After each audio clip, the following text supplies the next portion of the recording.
उपमुख्यमंत्री सुनेत्रा पवार यांनी राष्ट्रवादी काँग्रेसची कमान सांभाळल्यापासून पक्षात एकानंतर एक वाद उद्भवत आहेत। काही दिवसांपूर्वी पक्षाच्या बैठकीमध्ये सुनील तटकरे प्रचंड संतापल्याची बातमी आली होती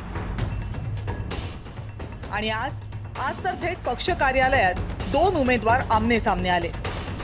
विधान परिषद निवडणुकीच्या पुणे मतदारसंघाचा अर्ज भरण्यासाठी विक्रम काकडे आणि माजी आमदार सुनील टिंगरे दोघेही पोहोचले। अर्ज भरताना दोघांमध्ये वाद झाल्याची लाईव्ह दृश्य महाराष्ट्रासमोर आली। त्यामुळे नेमका उमेदवार कोण हेच कळेना, कारण अर्ज दोघांनीही भरले। सुनेत्रा पवार ठरवतील तो उमेदवार असेल असं सांगून आमदार चेतन तुपे यांनी संभ्रमात भर टाकली।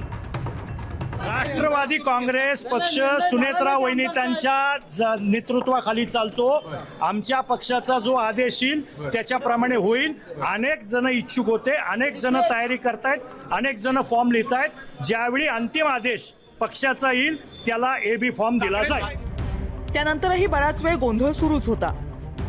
अखेर विक्रम काकडे यांना एबी फॉर्म देऊन पक्षानं आपली भूमिका जाहीर केली। आज राष्ट्रवादी काँग्रेस पक्षाचे अधिकृत उमेदवार श्री विक्रम काकडे यांचं अर्ज दाखल केलेला आहे आणि महायुतीचे सगळे लोक हे एकत्रित आहेत। अर्ज मागे घेण्याची शेवटची तारीख आहे 4 जून। त्या अगोदर सुनील टिंगरे आपला अर्ज मागे घेतात का हे पाहावं लागेल। तसं झालं नाही तर विक्रम काकडे यांच्या विजयाची खात्री देता येत नाही, कारण महाराष्ट्राच्या राजकारणात ऐनवेळी काहीही घडू शकतं। गेल्या 7 वर्षांमधल्या घडामोडींनी तर हेच दाखवून दिले। पण ज्या पक्षाचा बालेकिल्लाच पुणे आहे तिथंच एवढा सावळा गोंधळ माजणं हे खरं तर टाळता आलं असतं।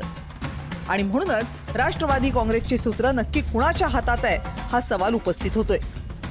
ब्युरो रिपोर्ट, जय महाराष्ट्र।